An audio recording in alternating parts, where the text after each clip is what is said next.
Good. Shamarran keenya gaafuma heerumta ilaalladha heerumaa malee rakkoodha dhugaa. Namni biyya ormaa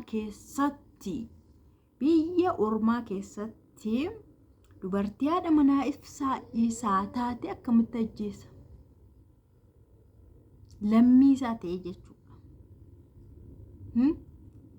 Duruma ilaalladha malee ela dhiirri dhugaa waaqaa dhiira erga itti heerumtee booda otoo isa faana jirtu yookaan raawwattee adda baatee irraa fagaattee yoo ta'e malee otoma saf wajjin jirtu otoma naannoo isaa jirtu waa yaadda taanaan dhuguma siin jedha qaasi godha dhiirri.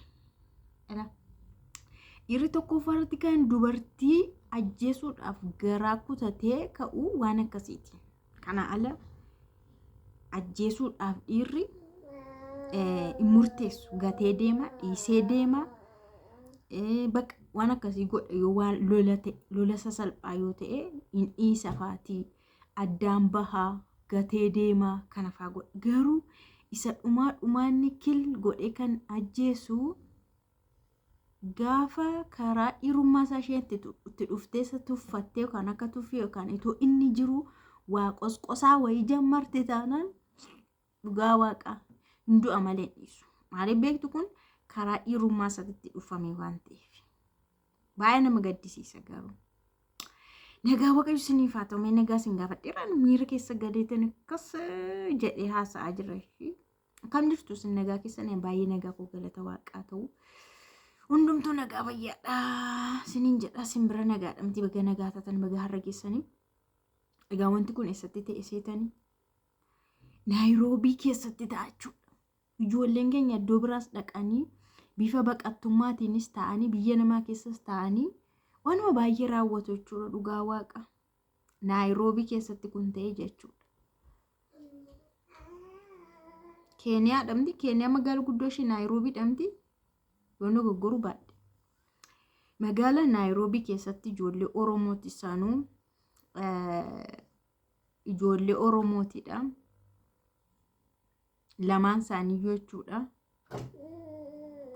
Isheen dhalattuu Horroo Guduruu Wallaggaa Fincaadha. Inni garuu gara Naqamteedha. Mucaan jechuudha namichi. Haadha manaa ta'anii waliin jiraatu. Ijoolleen isaan beekan jiru bakka waaqeffannaatti jechuudha kan isaan beekan jiru. Egaa namni bakka akkanaatti wal arga waan ta'eef yeroo guyyaa waaqeffannaa wal argaa. Namni baay'een bakka waaqeffannaatti wal argaa. Ijoolleen kun bakka waaqeffannaatti ni argu jechuudha. Isas isheesiin argu. Akka haadha manaa fi abbaa manaa ta'anis ni beeku jechuudha. Ijoolleen iddoo sana jiran warreen waliin waaqeffatan jechuudha. Jarri kun har'a jechuudha. Har'a ganamadha. Morma irraa kutee jedhan waan nama ajaa'ibu. Morma irraa kutee qaama ishillee bakka baay'ee wawwaraane jedhan. Ijoollonni warri iddoo sana jiran jechuudha. Warri isas beekan ishees beekan. Ijoollonni afaan Oromoo dubbatan, afaan Oromoo barreessan. Mee ulfaatu dhugaa waaqa biyyuma namaa keessattuu sheemiidha barra. Waan akkasii gochuun baay'ee rakkisaadha. Namni tokko baqataa ta'e sayyuu biyya ormaa keessa taa'e, biyya namaa keessa taa'e amma kana yakka raawwachuunis dhugaa waaqatu amma isarratti waan feete goote yookaas isa maal goote isa miites kanas miti. Waanuma biraa yoo gootes waanuma biraa osoo gooteeyyuu dhiisee deemuudha dhugaa waaqa. Baay'ee tokko gaarii miti yookaan biyya namaa miti biyya keessattuu waan akkasii yeroo taasifamu baay'ee tokko ulfaata baay'ee jechuudha. Amma immoo biyya namaa keessatti teessee yookaan carraaddoo ta'e eeggachaa jirti ta'a. Dhugumattuu Keeniyaa Naayiroobii keessatti carraama eeggachuu malee hojiin kana jedhamee hojjetamu hin jiru. Biyyoota Arabaatoo ta'e illee hojii hojjetatu ijoolleen. Biyyoonni Afrikaa kun immoo Afrikaan hojii maalii qabdi miti. Garuu karaa ittiin darbanii biyyoota Awurooppaa kana seenan waan ta'eef gara Ameerikaa carraa eeggatan Kanaadaa kana carraa fa'aa eeggatanii akka baqattummaatti taa'anii karaa sana baay'ee mijataadha. Ijoollee baay'een amma warreen carraa iddoo sana ta'anii carraa argatanii deeman isinuu beektu baay'een jiru. Hamma haala kanaan teessee carraa eeggatutti garuu waan hundumaa obsuun dirqama dhugaa waaqa yoo miidhamtellee jechuudha. Dhiiras haa ta'u dubartiis yoo miidhamtellee obsuun baay'ee gaariidha. Dubartiin immoo jechuudha gaafuma heerumtu sana gaafa namatti heerumtu sana parsantii 100 guutuu bitamuudhaa fi bitamtee jiraachuudhaaf itti galuu qabdi. Dhiirri tokko akkuma bituutti akka bittaatti si bulcha waan ta'eef jechuudha. Dhiira hunda miti baay'ee kan akka firiidamii si kennu dhiira hunda miti. Dhiira hunda miti akka ammayyummaatti kan si jiraachisus. Barisaa bara ammayyaa ta'uyyuu bara qaroominaa ta'uyyuu dhiirri hundi akka qaroominaatti si eeyyamu. Dhiirri akka ofiisaa jedhee qofatti si bulchu jira. Dhiirri immoo akka barbaaddetti akka ammayyaatti si jiraachisu jira. Dhiira ati eeyyama isaa malee rifeensa kee hin hojjetan illee jirachuudha. Eeyyama isaa malee. Kanaafuu gaafa heerumtu kana hundumaa dirqama kee jechuudha. Kana hundumaa dandamattee amala isaa dandamattee sanni jaallatu sanni hin jaallannes riispeekt gootee kabajjee fidu faana jiraatta. Maaliif beektaa? Dura jaallattee itti galte waan ta'eef. Namni kun immoo nama qaamni isaa hir'uudha baay'ee. Nama kun nama qaamni isaa hir'uudha. Intini qabatee deema. Yeroo baay'ee shamarran keenya immoo erga waan tokkotti galanii booda hin gaabbu. Kun amala shamarranii waan ta'eef jechuudha. Shamarran dafanii murtee wayii murteeffatu. Murtee sana keessa erga seenanii garuu gaabbii wayii immoo hin gaabbu. Osoon akkas godhuu baadhee, osoon akkas godhuu baadhee, osoon akkas godhuu baadhee jedhanii achi keessa osoo jiranii filannoo fa'aa kan fidatantu jira. Gaabbiidhaan jechuudha. Waan baay'ee immoo kan haasaan irratti dubbatanis jira.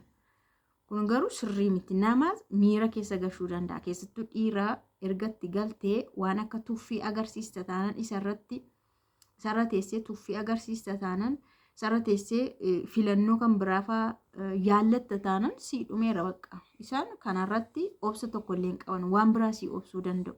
Waa'ee karaa dhiirummaa isaaniitiin dhiira biraa faana ati wal madaalchistu argamnaan no way siin jedhu jechuudha. Dhiironni kun amala dhiiraati. Shamarran immoo erga gaa'ela keessa galtee erga nama tokko faana galtee jiraachuu jalqabdee ilaaltee baatee galtee gaabbii itti dhagahamu yeroo gaabbii namatti dhagahamu immoo maal godha namni akkaataatti waan sana keessaa ba'uufaa malafaa barbaaddata jechuudha yeroo gaabbu.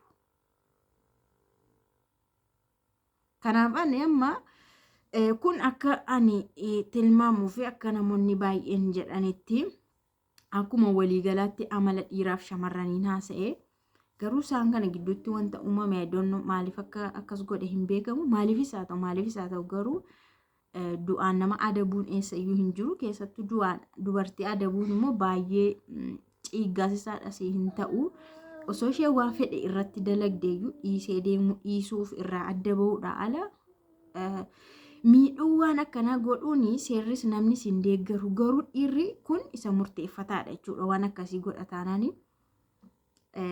Kuni waan gaaffii hin qabne jechuudha. Kanaafan jedhe beektu dhiira tokko gaafuma murteeffatanii itti heerumuudhaaf jala murtanii ofii keessanis murteeffachuu qabdu. Namni kun maalis yoo ta'e faana jiraadha. Yookaan immoo osoo waan tokko sirratti hin argamin mudaan tokko sirratti hin argamin rakkoon garaagaraa karaa alaan sirratti hin dhufiin karaa nagarraa adda bahuus hin dandeessa jechuudha. So waan biraan irratti kotokkotii irratti hin aramin waan biraan tuttuqiin alaa nama tuttuqiin nama faana kontaaktii hin godhiin siin ta'u taana yeroo kana inni uumaa siin godhu bakka faana jiraachuun barbaanne miti dirqamaan jiraadhu siin hin jedhu. Nagaa kee irraa deemtaa jechuudha. Garuu to isa faana jirtu waan hin taane godhuu nama faana tuttuquun iddoo biraa dhiira biraa faana shakkamuun kana siin dhiisu jechuudha. Tasa si dhiisee siin gadhiisu. Osoo si jaallachuu dhiisee maal godhe si jibbee siin dhiisu. Haaloo sitti baha jechuudha.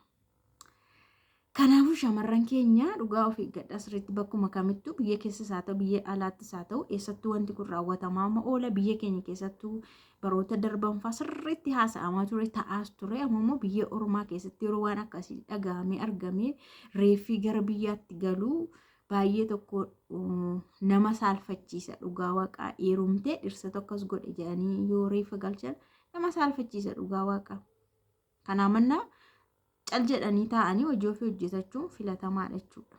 Amma bakka tokko ga'anitti filatamaadhas. Yoo kana hin taane immoo murteeffattee waan hundumaa sirreeffattee danda'uudhaan itti seenu. Kana haala rakkoodha isiniin jedha. Waaqayyo garuu sinaa eeguu lafa jirtanitti hamtuudha barri kun.